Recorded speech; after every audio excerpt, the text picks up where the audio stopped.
Hey, what's going on YouTube? My name is Arden Studios and welcome back to another YouTube video. Now in today's YouTube video, I'm not going to be playing the usual games I play, and I'm really sorry about that, but hopefully I'll try to upload tomorrow too so that those of you who watch my usual content get something nice to watch. But in today's video, I'm going to be making a guide about the Roblox game Your Bizarre Adventure, or YBA. This is going to be a beginner's guide of everything I think you need to know to get into this game, because honestly I find it quite fun. And I do think that I would really feel good if I knew I was getting some people involved with it. But before we get into any of that, I just want to say once again, sorry for not making the usual content. This is definitely a stray away, but hey, I just want to help some of you guys out, so consider leaving a like or subscribing. And what I'd really appreciate the most is comment down below if this video helped you. I really do see the comments, and they are what motivate me to make more content. Thank you guys so much. Sorry for the long intro, but let me get into a full beginner's guide on the Roblox game YBA. Now, I'm going to be talking about everything in this game with the point of view that you guys don't know too much about JoJo in general.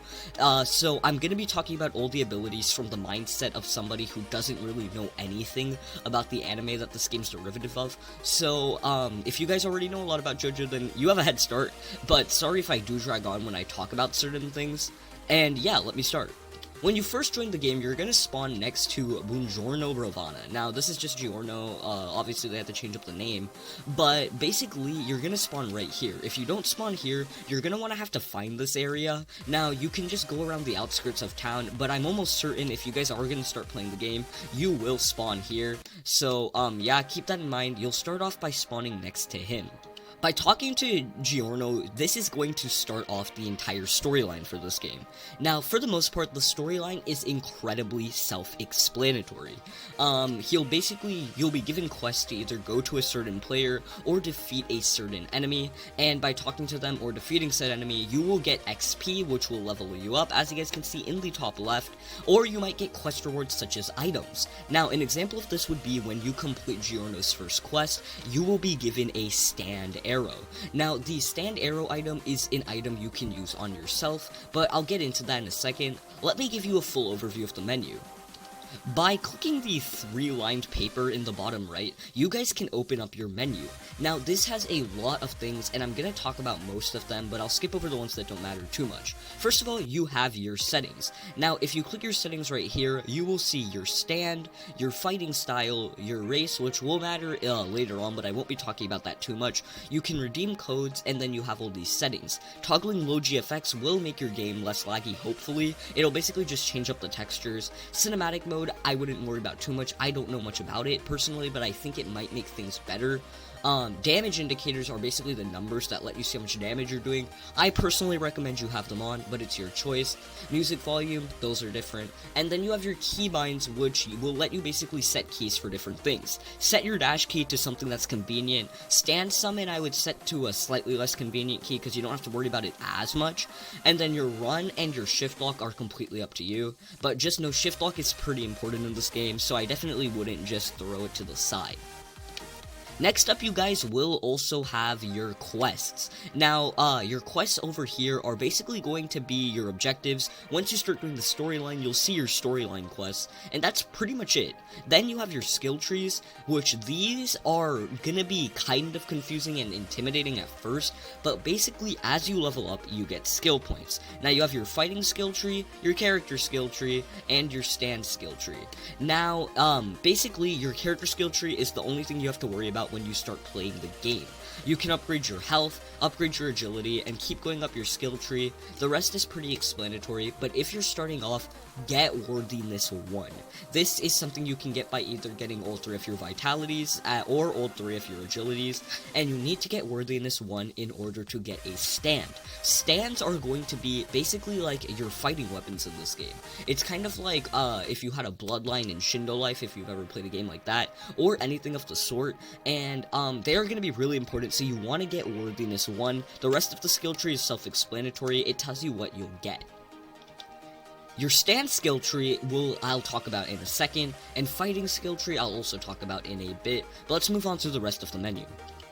Next, you have cosmetics. You get these from completing the storyline, beating certain game modes such as the Steel Ball Run, and all of the sort. That's really all I can say. And then you have stand storage, which you don't have to worry about until you guys are Prestige 2. So until then, I would not worry about stand storage. And the store, well, that's just where you can buy certain items. Now that we've gotten through the menu, let's talk about stands. After you guys beat the very first quest in the storyline by talking to Giorno, you will achieve an item called the Stand Arrow. Now, I don't actually have any of these right now. It'll basically look like this Requiem Arrow, but I don't think it'll have the jewel inside of it. And the Stand Arrow can be used on your character once you have Worthiness 1. You simply have to left click it, it'll ask you to use the arrow, and once you use it, you will get a random stand. Now, what stand you get is completely dependent on luck, but right now this is my stand, the World Over Heaven, which is a stand you guys will hopefully get someday or at some point, but this isn't a stand you can get from the arrow, and I'll explain why in a bit. Most stands will look like this, but there's all sorts of ones. There's a stand called Mr. President, for example, that is going to be a key, and there's all sorts of different stands. So, definitely, it'll just vary, but you will always have an aura when you have this out. Now, if you guys open up your menu and open up your skill tree, you will also be given access to the stand skill tree after getting a stand. By opening up this skill tree, you can invest in points that you get from leveling up into different skills to level up your stand.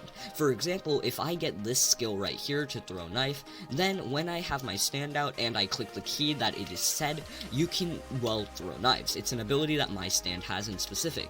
Now, you can actually adjust these keybinds. If you go over to your stand skill tree, click on the thing, and then just click on a different key. It has to be one of the keys listed below in the yellow text where my cursor is, though, so just keep that in mind. Stands are really important if you guys do want to progress through the story of this game, so just keep in mind, stands are really good, and you will need them to defeat some of the harder bosses, which I'll show off in a second. Now, as you progress through the story, you will be given all sorts of quests to fight bosses, and eventually you will have to fight stand user bosses. Now, if I go into the train station right here, I'll show you guys an example of the first one. Now, this is going to be Bruno, and you're gonna have to fight them in the storyline.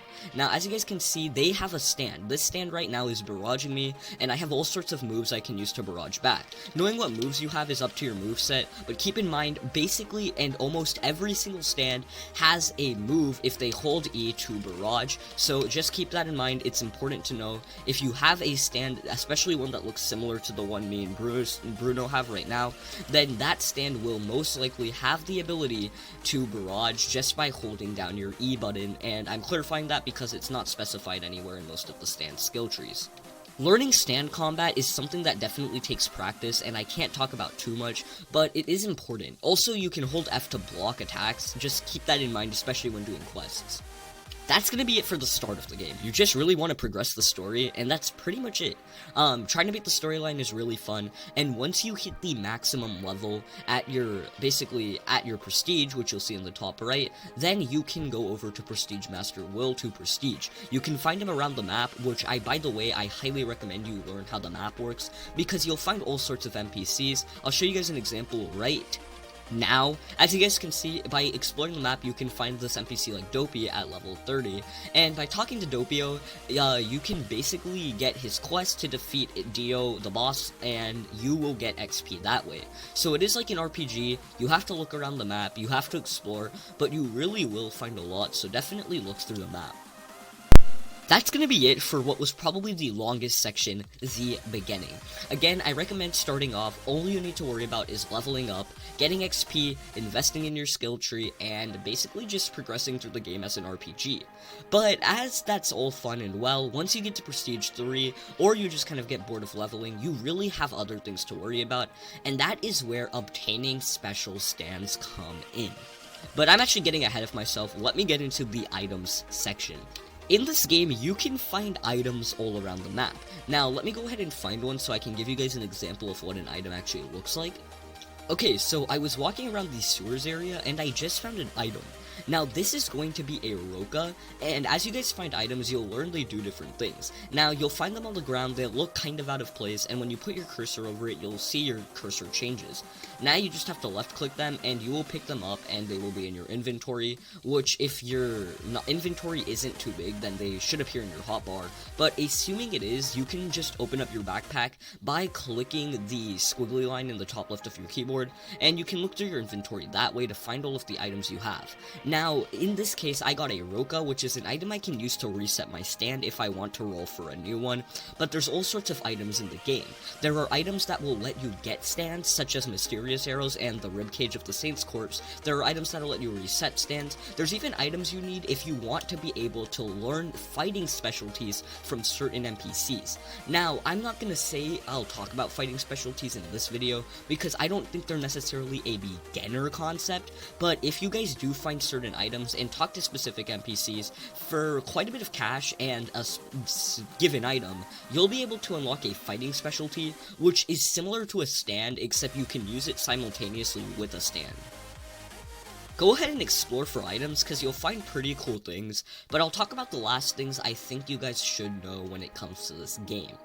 Stand rolling is a really fun aspect of this game, because you want to get the best stands. Not all stands are born equal, and that is just a fact. Some are going to be better than others, and I'll basically explain how it works. Every time you use a stand arrow or mysterious arrow, which you don't just get from completing the quest for Giorno, you also get them from finding them around the map, you have a chance at getting different stands. Some are better than others, and I recommend you take the time to research, but a few good ones you could get are going to be Star Platinum, or in this case its name in the game is going to be Platinum Sun, or the Universe, which is going to be the world from JoJo, but those are both good stands to start off with, and many stands can be upgraded or evolved through items like the Requiem arrow, the pieces of the Saint's Corpse such as Tusk, etc. So evolution of stands is something I also recommend that you definitely take the time to research, because it's important to know what stands are the best and which stands are good with what, and I definitely recommend you get rocas, you get your arrows, and you start trying to get good stands. Also, I forgot to mention this, but as you guys prestige, you guys also will obtain the ability to play new game modes. Now, when you guys are at the home screen of this game, you'll actually be given the play option, but when you click it, you'll choose from 3 game modes. You have the main game, which is what I'm in right now. You have the Steel Ball Run, which is a sort of battle royale race game mode, but for beating it, you can achieve not only cash, but also unlock items of the Saint's Corpse, which will definitely be important, and you'll understand why if you do your research. And then you can also play 1v1s and 2v2s, which are a fun way to pass time, but also require to complete certain quests. Overall, that is going to conclude this guide. Now, I know it wasn't the most specific, and I hope that it could have at least helped some of you guys out, but thank you guys so much for the support on the channel. We are about to hit 1,000 subs, and yeah, I'll hopefully upload some of my usual delivery simulator content tomorrow. Thank you guys so much for watching, and I'll see you all later. Peace.